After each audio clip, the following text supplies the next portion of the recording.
doing this video on the back porch so that I don't disturb anybody. So now we're going to review Leviticus 18 through 20.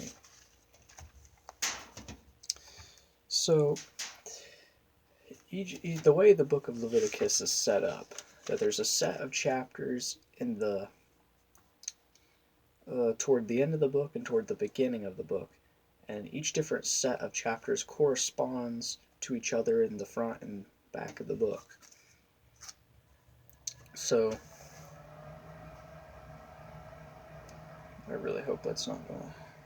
Really hope that furnace isn't gonna be too loud. So we see that Leviticus 3 through 15, that focuses on Israel's ceremonial purity or ritual purity. Leviticus 18 through 20 focuses on Israel's moral purity.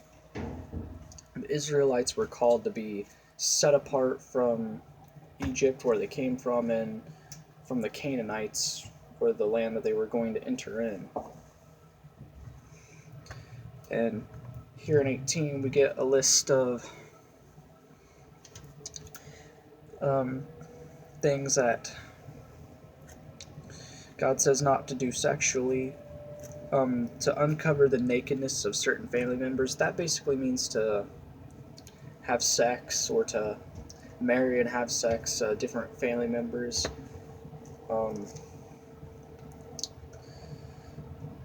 Now in the Bible, and it says not to, and it says not to marry more than one of the same sister at the same time, or better yet, not have more than one spouse yet at all. Now God, we see examples throughout the Old Testament of God tolerating polygamy, but that was only because it protected women. It was still a sin, but it protected women from prostitution. So God tolerated it. Just like a lot of things, God doesn't like things, He doesn't condone things, He just tolerates. Like a lot of unbelievers today in the sins they commit, because they're not covered by Christ, but because Christ died for them, and He's waiting for them to accept Christ, God chooses not to let out His wrath, but to tolerate it for the time being. Now, we also see that in the early chapters of the Old Testament, there were some examples of I don't know what the word for it is, but marrying sort of distant family members were allowed.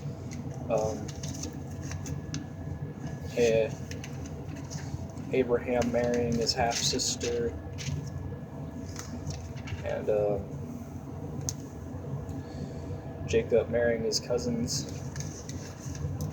But Genesis did draw the line in the beginning when God created Adam and Eve, the first marriage, and God said, "A man shall leave his father and mother and cleave unto his wife,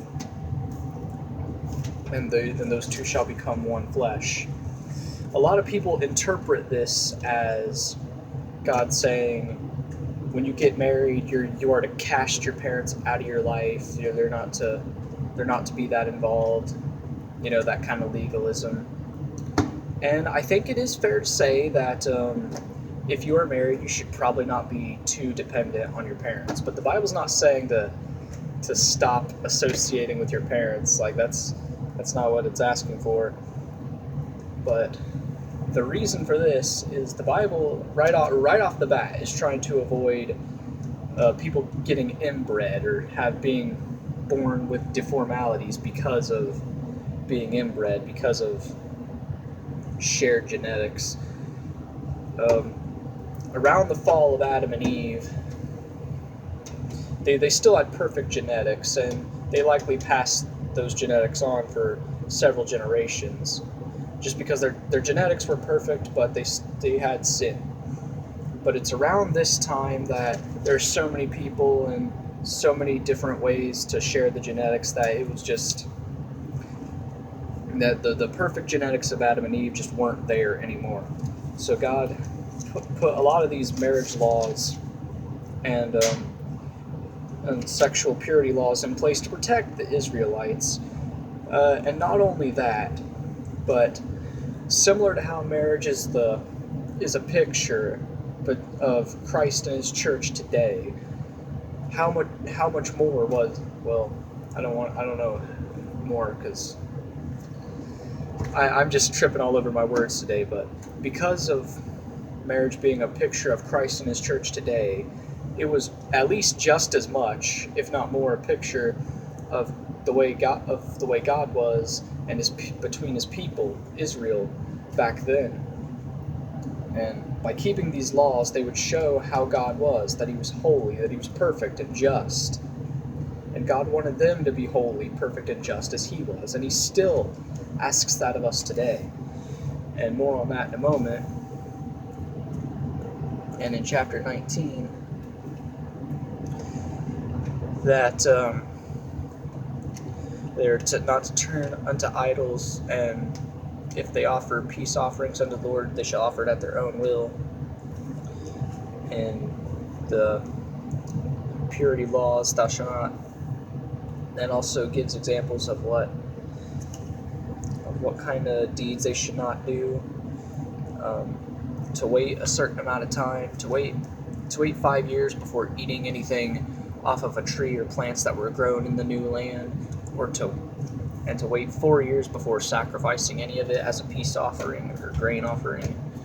And this was because the land needed to be cleansed too, because God required everything about Israel to be holy. And the people who inhabited the land before them, they were a picture of unholiness. They practiced all these sexual laws. I mean, they did not practice these sexual laws that God has put in place. That is why God put them in place, to set Israel apart from the people whose land they were going to inhabit. And you get the other stuff: you shall not steal, neither deal falsely, lie to one another. You shall not swear by God's name falsely. Because the Israelites were called to a high standard of spiritual morality. And finally in chapter 20, that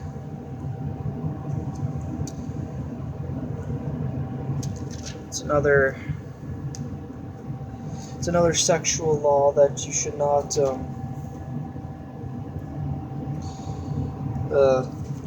a man shall not lie with a man. Homosexuality, sin, right off the bat. People who think that it's just saying don't lie with a child, that's not true. Although what's the word? Pedophilia, that is also very much condemned here in the Bible. A man shall not lie with a beast. That goes for women too, because it specifies that. And the homosexuality rule goes for all people. And there's examples of it in the New Testament. Neither fornicators, nor idolaters, nor homosexuals, nor sodomites. So this law of moral purity, the Israelites were to be holy in every way. However, because we are fallen, we could not follow all these laws. But God never intended for... God knew that the Israelites weren't going to be able to fulfill this.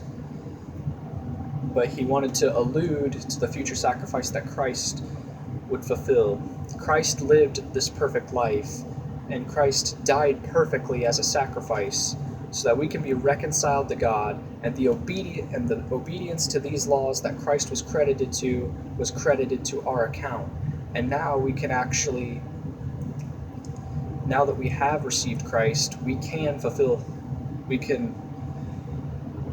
now begin to fulfill these laws. We're not going to be perfect on this side of heaven, because we're still in this flesh, this fallen nature, but our spirit is perfect. Our spirit is credited as holy because of Christ. And Leviticus all throughout is a picture of that. And these laws They are credited. Christ's obedience is credited to us, not by our works, because we couldn't do it, but because of our faith in Christ, that his sacrifice covered it for us. This is why we are saved, and this is why we are credited as holy. And Leviticus was a very early picture of the sacrifice of Christ to come and the laws that he would fulfill. Anyways, guys, I hope this video has given some more food for thought. I'm sorry that they're kind of repetitive, but I feel God keeps pointing this out to me, and throughout this series, as long as he points it out to me, I'm gonna say it. Anyways, guys, hope you enjoyed this video. I'll see you in the next one. God bless.